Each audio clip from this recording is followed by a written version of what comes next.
ทุกวันเดียวกับมือได้กล่าวทุกครั้งที่เราเจอกัน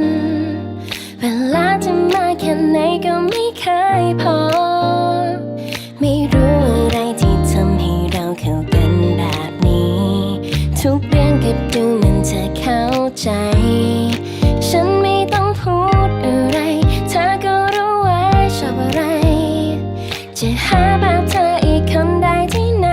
กันอยู่ใกล้เธอแล้วมันอุ่นจนไม่อยากไปไหนไม่รู้ว่าเธอเป็นใครคำในไมโครเวฟอุ่นใจไม่เคยจะหมดเธอเป็นเหมือนเมนูโปรดที่ฉันไม่เคยเบื่อสักวันอยากอยู่ใกล้ๆไปนานๆเธอเหมือนท้องฟ้าตอนเย็นที่มันอบอุ่นเหลือเกินชีวิตที่ฉันมีเธอโคตรเพลินเธอทำให้ฉันรู้สึกดีอยากอยู่ด้วยกันไปนี้อยากพกเธอไปติดตัวด้วยทุกที